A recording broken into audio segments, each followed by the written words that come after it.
अस्सलाम वालेकुम क्लास। आज का जो हमारा टॉपिक है वो है सेक्सुअली ट्रांसमिटेड डिजीजेस। एक तो ये टॉपिक बहुत सेंसिटिव है और इसके बारे में आगाही होना बहुत ज़रूरी है हम सबको, ताकि हम अपने आप को या अपने प्यारों को या अपने क्लोज फ्रेंड्स को फैमिलीज को इन सब डिजीजेस से, जो कि बहुत थोड़ी डेंजरस है हमारे लिए, इन सब से हम बचा सकें। तो आज जो हम पढ़ने जा रहे हैं वो है जी sexually transmitted diseases. Sexually transmitted diseases (STDs) are infectious diseases that spread from person to person। उन्होंने बोला कि जो STDs हैं, मतलब जो सेक्सुअली ट्रांसमिटेड डिजीजेज हैं, ये इन्फेक्शियस डिजीजेज हैं। ठीक है। और ये पर्सन टू पर्सन वेरी करती है, ठीक है, थ्रू इंटीमेट कॉन्टैक्ट। ऑब्वियसली अगर हम किसी के साथ इंटीमेट हो रहे हैं, किसी के साथ हमारा बहुत ज़्यादा क्लोज कॉन्टैक्ट कॉन्टैक्ट है, ठीक है, तो उसकी वजह से ये में इन्फेक्शियस डिजीजेज हो सकती है। लेकिन अब इसमें लिखा हुआ है it vary from person to person, ठीक है, spread from person to person. पर एक इंसान से दूसरे इंसान को ये लग सकती है, ठीक है। There are so many practices जो कि हम जिन चीज़ों में इन्वॉल्व हैं और हम उसमें अपनी पर्सनल हाइजीन का ख्याल नहीं रखते हैं, हम बहुत सारी ऐसी चीज़ें करते हैं जो कि हमें नहीं करनी चाहिए। और हमें अगर इन चीज़ों में थोड़ी इन्वॉल्व भी है तो हमें उन चीज़ों को करते वक्त थोड़ा सा ध्यान रखना चाहिए, ठीक है। अगर हम किसी के साथ डायरेक्ट कांटेक्ट में हैं, ताकि हमें जो इन्फेक्शन होने का खतरा होता है वो ना हो। इसलिए प्रिकॉशन या प्रिवेंटिव मेजर्स हमें लाजमी लेने चाहिए। Studies can effect man and women of all ages and backgrounds. इसमें वो बता रही हैं कि जो एसटीडीज है वो मैन और वुमेन दोनों को इफेक्ट करते हैं, और जितनी भी ऑल एजेस एंड बैकग्राउंड्स मतलब जो इससे रिलेटेड है, मतलब ये सेक्सुअल ट्रांसमिटेड डिजीजेस में जैसे ये हो रहा है, इन्फेक्शियस डिजीजेस तो स्प्रेड कर रही है, तो ये जितने भी एज ग्रुप के लोग होते हैं उसमें हो सकता है। Sexual transmitted diseases were previously called venereal diseases, ठीक है। अब ये आपने याद रखना है कि पहले टाइम पे इनको हम क्या कहते थे? वेनरियल डिजीजेस कहते थे, ठीक है, सेक्सुअल ट्रांसमिटेड डिजीजेस को।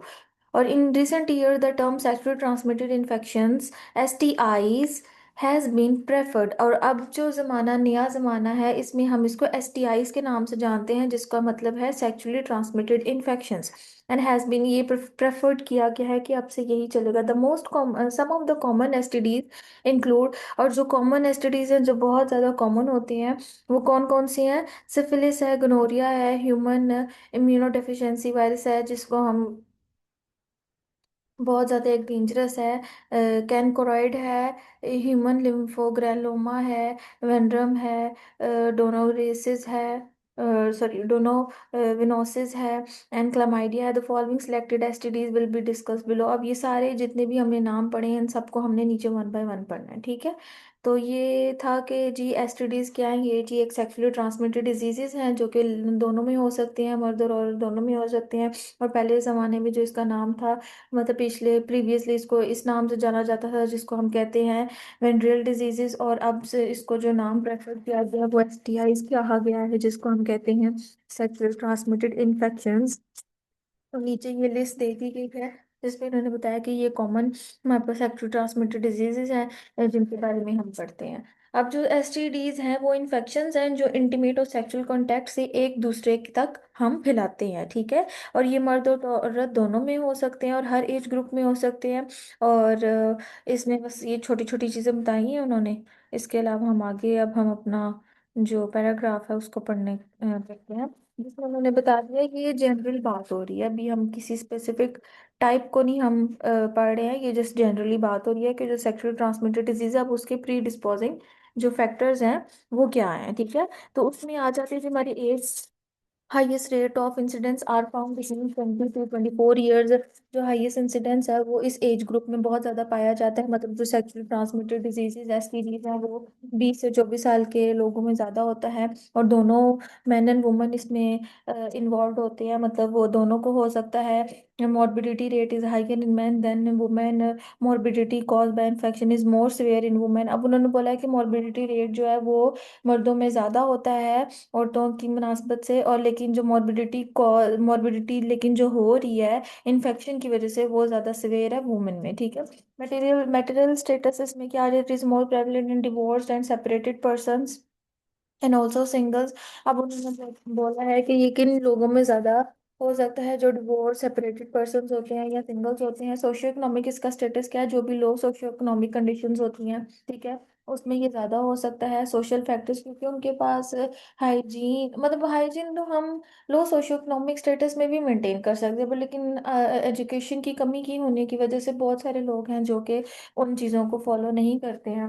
और बहुत सारी ऐसी चीज़ें हैं जो कि हमें अवेलेबल नहीं होती हैं इस लेवल पे, तो उसकी वजह से भी ये स्प्रेड हो सकता है। सोशल फैक्टर्स अब इसमें क्या आ जाते हैं जी, numerous social and behavioural factors are involved in the spread of STDs. These include prostitutions, broken homes, sexual disharmony and easy money, emotional immunity, immaturity, urbanization, industrialization, social description, international travel and changing behavioral pattern। अब उन्होंने बता दिए ये जो चीज़ें हैं, ये सारे नाम उन्होंने बता दिए कि ये सारे सोशल फैक्टर्स की आगे से उन्होंने पार्ट्स बताए हैं कि जो सोशल फैक्टर है वो किस तरह से इसके स्प्रेड में या इसकी इसको फैलाने में हेल्प करता है। तो prostitution, this is a major factor in the spread of STDs. The prostitutions act as a reservoir of infection. In Asia, most of the STDs are connected from prostitutes, whereas in many developed countries, the professional prostitutes have largely been replaced by the good time girls. The male component is equally important. Prostitution supplies a demand. If there were no prostitutes, there would be no prostitution, thus abolishing the factor of STDs। अब उन्होंने बोला कि ये जो prostitution है, इसमें क्या, इसमें जो एसटीडी स्प्रेड होने का बहुत ज़्यादा खतरा होता है। और एशियन जो मुल्क है उसमें ये बहुत ज़्यादा डेवलप्ड है, बहुत ज़्यादा डेवलप्ड कंट्रीज में ये बहुत ज़्यादा इन है। और उन्होंने बोला कि जो प्रोफेशनल प्रोस्टिट्यूट्स होते हैं उन्होंने ये बहुत ज़्यादा रिप्लेसमेंट इसमें की है, जिसको हमने एक टर्म दी है गुड टाइम गर्ल्स। और इसमें मेल्स भी इक्वली इम्पोर्टेंट होते हैं। और बस उन्होंने बोला है कि जो उनकी डिमांड्स होती थी कि मतलब इस चीज़ को रोकने के लिए। लेकिन उन्होंने ये भी बता दिया है कि जो प्रोस्टिट्यूशन है या प्रोस्टिट्यूशन का जो प्रोसेस है, ये एक मेजर कॉज है हमारे पास एसटीडीज की ट्रांसमिशन में। Broken homes which are broken either due to death of one or both parents or their separation। वो वाले घर जिसमें मतलब किसी एक पर्सन की हस्बैंड या वाइफ में से किसी एक पर्सन की डेथ हो गई है या दोनों पेरेंट्स अलग हो गए हैं, तो उसका एटमोसफेयर ऐसा बन जाता है कि वो घर मतलब उस तरह से नहीं रहता। तो उन जगहों पे इस चीज़ की एंट्री होने में बहुत ज़्यादा एक इम्पॉर्टेंट रोल हो जाता है, और उसमें ऐसी चीजें स्प्रेड हो सकती हैं। Sexual disharmony, married people with stained strained relations, divorced और separated persons are often victims of STDs, ठीक है। इसमें भी हो सकता है easy money. In most of the developing world prostitution is simply, अब जिन लोगों को पैसों की जरूरत होती है वो पैसों के लिए भी इस तरह के काम करते हैं, तो उनमें भी ये चीज़ बहुत ज़्यादा कॉमन हो जाती है। Emotional immunity, this has been often stressed as a social factor in acquiring STDs. Emotional immaturity में मेरे ख्याल से देखें ये हो सकता है कि देखें बहुत सारे हमारे जवान बच्चे ऐसे हैं जो कि इमोशनल इमेच्योर होते हैं, उनको पता नहीं होता कि हमें ये स्टेप लेना है या नहीं लेना है, और वो इस चक्कर में कुछ मतलब इस चीज को ट्रैक करने में बहुत ज्यादा उनका एक रोल हो सकता है। Urbanisation and industrialisation, these are conductive to the type of lifestyle, contribute the high levels of infection. Obviously अगर लाइफस्टाइल आपका हाई मेंटेन्ड नहीं होगा, अनहाइजीनिक होगा, तो उसकी वजह से भी ये चीज़ें हो सकती हैं। Social description caused by the disaster hazards, इन चीज़ों की वजह से भी ये चीज़ें स्प्रेड हो सकती हैं, ठीक है। International travels can import as well as export infections and play their important role in the transmission of STDs. Changing behaviour patterns in modern society, the values additionally set a chastity are in conflict with the more recent ideas in independence, freedom, supervision, equal rights for both the sexes and the। अब उन्होंने बता दिया कि changing behaviour patterns की वजह से भी बहुत ज़्यादा ये है कि जो लोग हैं कल्चरल और उनकी जो मॉरल वैल्यूज़ हैं इन प्रेजेंट सोसाइटी में, उससे अगर वो अपने पुराने टाइम को रिलेट करें तो उसकी वजह से भी बहुत सारे कन्फ्लिक्ट हो सकता है। और अगर वो अपने ट्रेडिशनल वेज को ब्रेक करते हैं तो मतलब एक एथिकल डिलेमा उनके लिए मतलब एक सिचुएशन हो जाती है, जिसकी वजह से बहुत प्रॉब्लम हो जाती है। Social stigma, the social stigma attached to the STDs account for non detection of the cases. Obviously अगर कुछ ऐसे पुराने लोग हैं या गांव हैं या कम्युनिटी या देहात में चले जाएं, जो ऐसे लोग हैं वो डिटेक्शन तो नहीं करवाते ना, अर्ली डिटेक्शन या शादियों से पहले चेकअप करवाते हो, डॉक्टर्स के पास जाते हो, स्क्रीनिंग करवाते हो। तो इसकी वजह से भी बहुत सारे ऐसे केसेस हैं जो कि हो सकते हैं।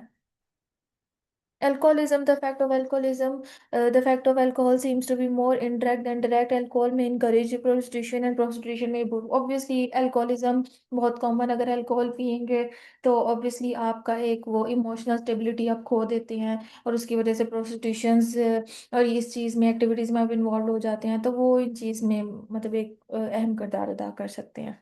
तो ये जस्ट यहीं तक था हमारा आज का लेक्चर। आज हमने क्या पढ़ा है?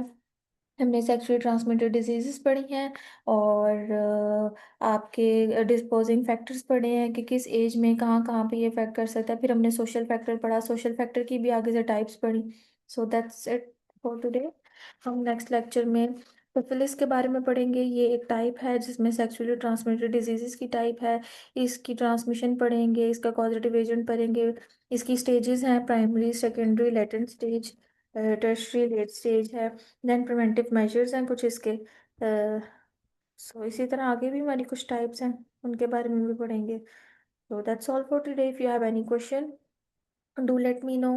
मैं आप लोगों को जवाब दे दूंगी इसके बारे में। तो हम आज का लेक्चर यहीं भी फिनिश करते हैं।